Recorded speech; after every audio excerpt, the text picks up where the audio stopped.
Welcome, everyone. This is Lisa Reagan, and we are here with Stephanie Mines to talk about the Mother of Medicine, a special issue of Kindred that's coming out this week for you, May 7th, 2025. And before we go into the Mother of Medicine, which is going to be an extraordinary discussion, Stephanie and I have been working on our little outline notes with each other, and there's so much to share. But I want to take a minute and say I have been off radar for a couple of months due to a number of eye surgeries that I had to have. And I have had so much help from people like Stephanie and so much encouragement, including just calls and checking in. And let me tell you how to do this flow for your eyes. And let me tell you what you need to do to heal. So I have been really blessed, and I'm so grateful for my Kindred family and for Stephanie stepping in to be a guest editor for this issue of Kindred. Thank you so much, Stephanie. My pleasure and my joy to be with you, Lisa. I love our collaborations. Well, this one is a little bit intense. Everything in the world now is intense, but it kind of, for me, goes to the heart of why is our world in the shape it is in. The mother of medicine, as we're going to talk about in just a moment, hails from the paradigm of regenerative health. And I want all of our listeners, as we talk about this, to try to remember the phrase regenerative health, original brilliance. Stephanie is going to go through those because those are our North Star for now. This is what we're going to be returning to. This is how we're going to frame what is happening, but also what is possible and what is being brought forward, not just in this issue of Kindred, but also in the free events Stephanie is putting on with the Mother of Medicine that are coming up. So let's kind of go through regenerative health, original brilliance, set our North Star into place, and then we're going to unpack some of these intense but very, very fascinating issues. Okay, Stephanie, tell us. What's the North Star? The regenerative health and the original brilliance. So they're obviously in my investigations, in my discoveries, and in my somatic experience, they are almost one and the same thing. So I think I found my original brilliance through the pathway of regenerative health. So regenerative health is a rubric for all those resources that are accessible at the grassroots level and that make a difference in the well-being, healthcare holistically for everyone. And these accessible resources that are frequently from ancient and indigenous sources, but are also in the current parlance, what has evolved in humanity as we have been faced with challenging and unprecedented healthcare needs. We have developed in somatic applications, in holistic applications, resources that really make a difference and that can be transmitted within families, within communities, with virtually no side effects. And that has value. In other words, the more that you use these resources, such as what I teach in the Tara approach, but they're also available in other systems, the more you use them, the more the resilience that is innate to all of us is able to become your lifestyle. So that's what regenerative health does. It brings forward innate gifts that are suppressed, obfuscated by cultural and environmental conditions that are designed to obfuscate them, but that we counter in this path of buoyancy. And original brilliance is the way in which we manifest the unique aspects of that regenerative capacity that we find within ourselves. So for me, it has very much been the discovery of my own healing skills, my own skills at transmitting regenerative healthcare practices, and the direct experience I have had that is behind everything that I teach of the evolution of my own nervous system. So, what I offer through my regenerative health programs, and we do have an MA PhD program that I've created that is available to those who are interested in an advanced degree. What I teach has been tested. I have tested it in the laboratory of my body, but I have also tested it in extensive research and extensive experience, including clinical trials that have been published. So I've done my due diligence. I am not offering anything that I can't stand behind. And these regenerative health applications are available to anyone. It is a hierarchical approach to healthcare at the family level, at the community level. So, Stephanie, I have heard you say that we are already decolonized at the somatic level. So, while we're telling the good news first about regenerative health and our original brilliance, can you just take us there? So, our innate instincts to, for instance, orient towards regeneration, orient, for instance, towards the natural world. That you see that innate instinct in children. So that is decolonized. And unfortunately, due to the efforts of a decaying system on track to fall apart shortly here, that has been seen in a negative light, foolishly, ignorantly. So when children orient, for instance, towards the connection that they have with the natural world. For me as a child, it was an orientation towards the unseen world. And I learned very quickly to keep that a secret, because if I displayed it, it would be interpreted in a way that it was not. It was healthy, decolonized, intelligent, brilliant attachment, where my attachment would be reciprocal, where it would be successful. So that somatic, indigenous part of all of us is where we are decolonized.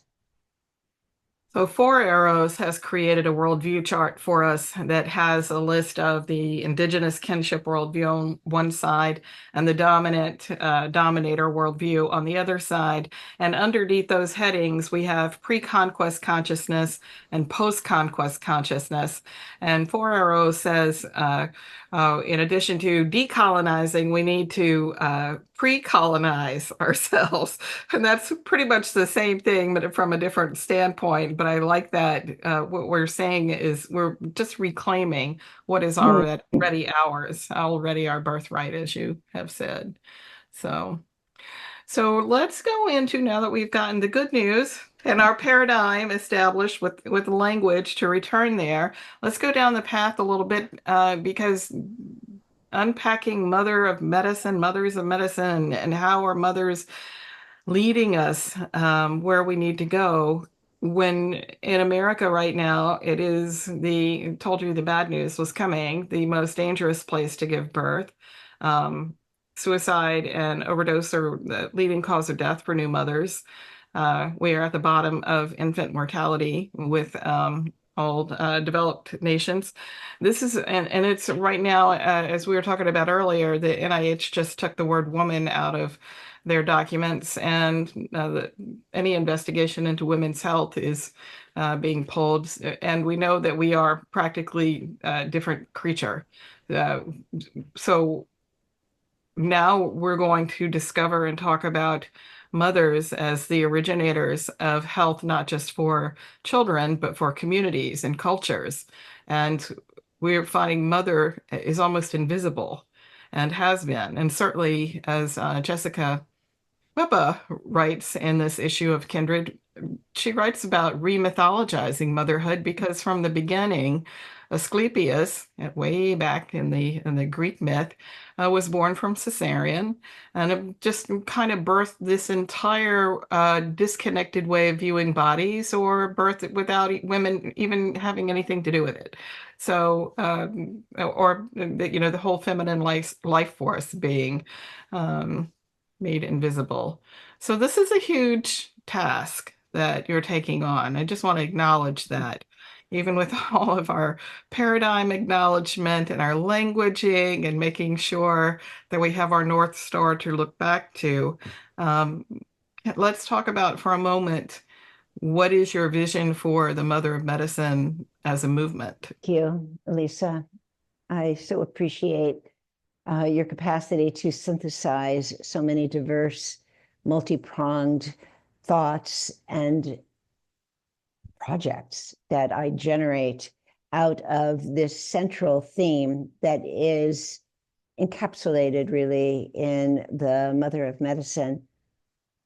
In this vision that I generated, I am, with every cell of my being, reaching out to every woman to call upon their innate wisdom about the bringing forth of life, the protection of life, the stewarding of life that is known to them through the rite of passage of motherhood, no matter how you came to that rite of passage. We have this great wisdom within us. The colonization effort has attempted to squash that wisdom, minimize it, categorize it in ways that I don't even want to repeat. The Mother of Medicine is the antithesis of that minimizing.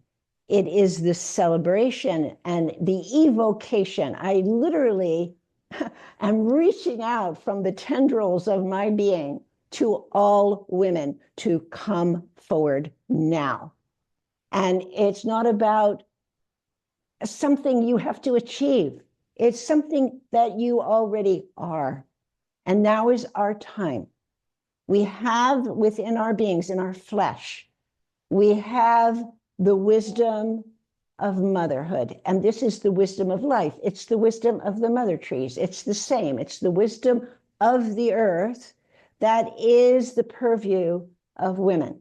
And the men, and I know many of them, and I'm related to many of them, and they are in my family, the men who honor that innate wisdom in women, they're part of the Mother of Medicine movement. And people of all genders who know this, they are all inclusive in medicine. But women are the leaders, women who know what it means to steward life. That is really what is at risk now. It is life itself. And the mastery of the foundational health principles of life exists within the bodies of women. So tell me about some of the writers and the people that you're talking with in this issue. I'm so excited to bring to Kindred some voices that have not been heard yet in this beautiful community that I am so honored to be part of. I want to introduce Dr. Shariona Menzam-Sills, whose new book, The Prenatal Shadow, is a game changer in terms of how we view birth itself. Shariona and I have been friends for a long time. We began studying pre and perinatal psychology together in Boulder, Colorado. And we have evolved and developed together as professionals, as healthcare providers, as teachers. Shariona is now in the UK, and she has been actively involved in cranial sacral biodynamics, but she has always been a pre and perinatal psychologist and a continuum teacher. And she has understood the colonizing impact of this prenatal shadow and its pervasive impacts.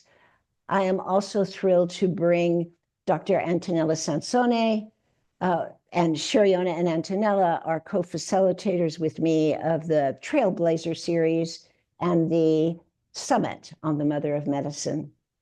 Antonella is particularly gifted in understanding how parenting evolves out of the prenatal relationship. And she redefines what mindfulness in parenting means. I'm also thrilled to bring the brilliant Dr. Ali Davis, who has created the Mother Tree method.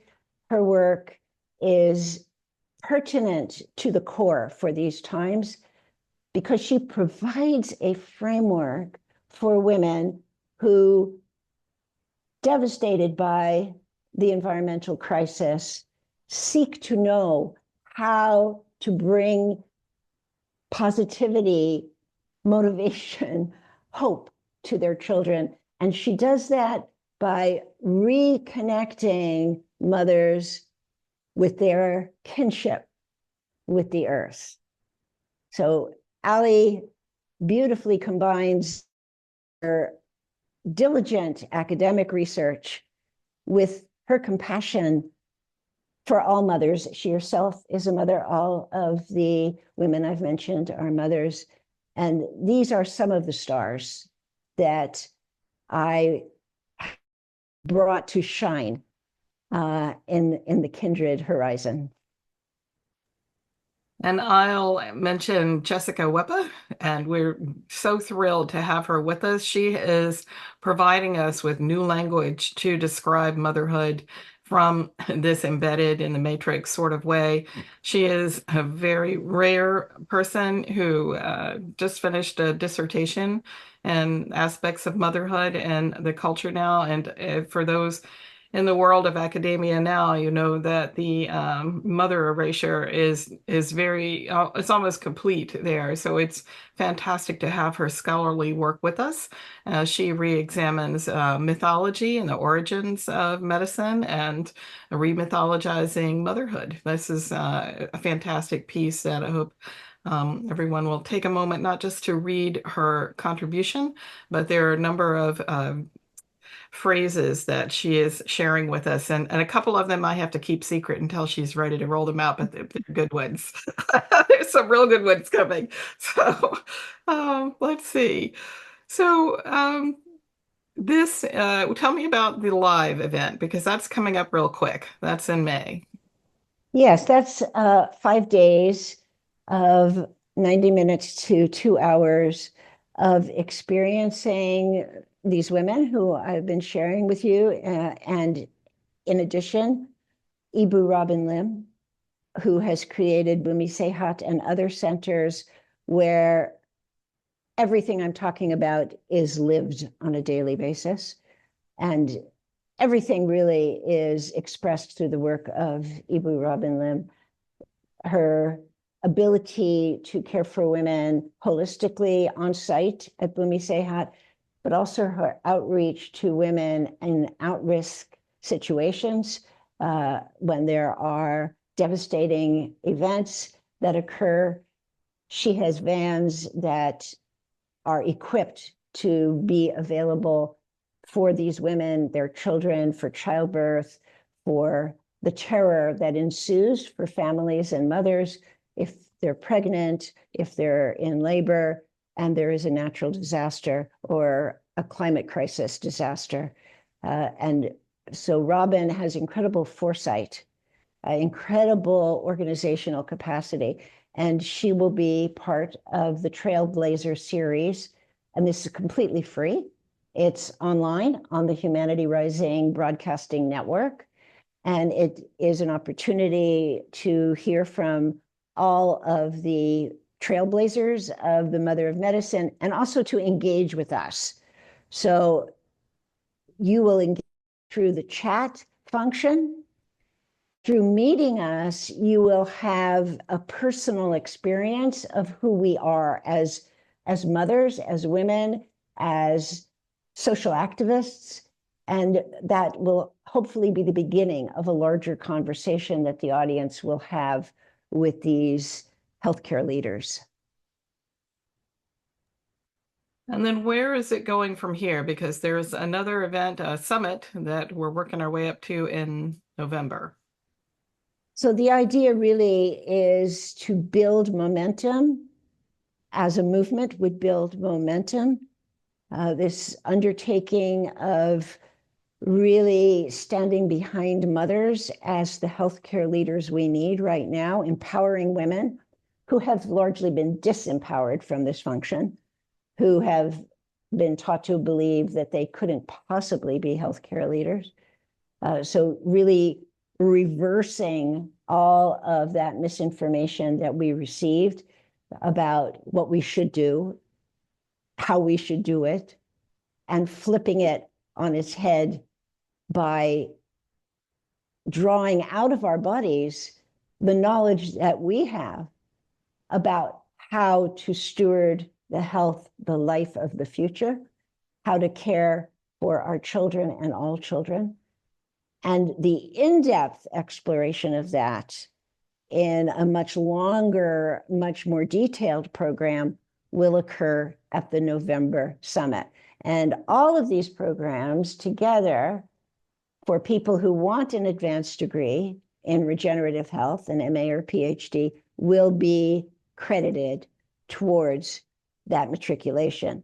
So these are educational events. They're designed as a unit of, actually 3 units of educational learning that count towards a master's or PhD in regenerative health. And I'm very pleased and fulfilled to say that we already have a graduate in our regenerative health program. Someone has graduated after the program started just over 2 years ago. We have our first MA graduate whose research was in women's health in the menopausal period. And we have a candidate very close, beginning her thesis, which is on embodied motherhood. So we are doing it. We are creating a literature. And I will say it's my intention to make this a published literature.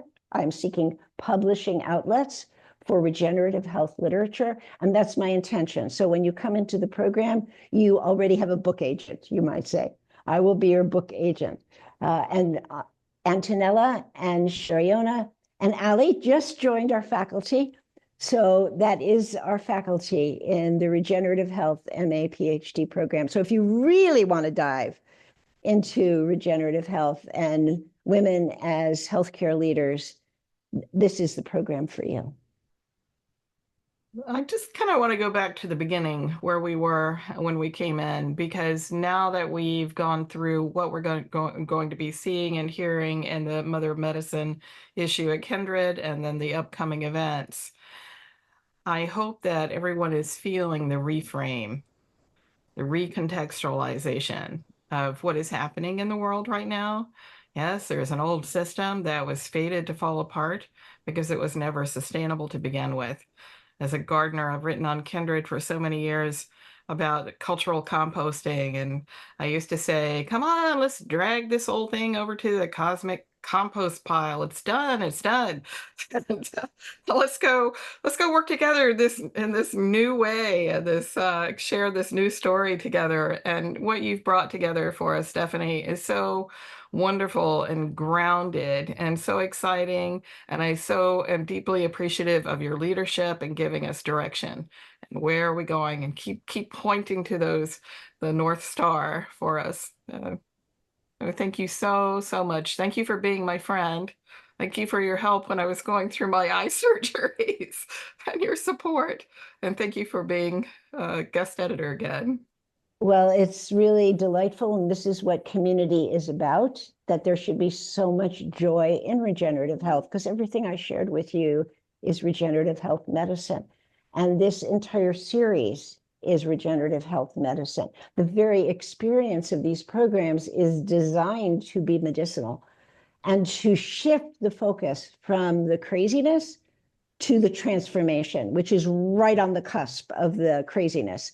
So if we put our attention on the medicine, then we will go through this eye of the storm with joy, with resilience, and we will come out on the other side ready to steward the future. That is it. Thank you. Thank you so much, Stephanie. And we'll see everyone at the Mother of Medicine event next week, the live one, and all the links will be below where you find our podcast. Thank you.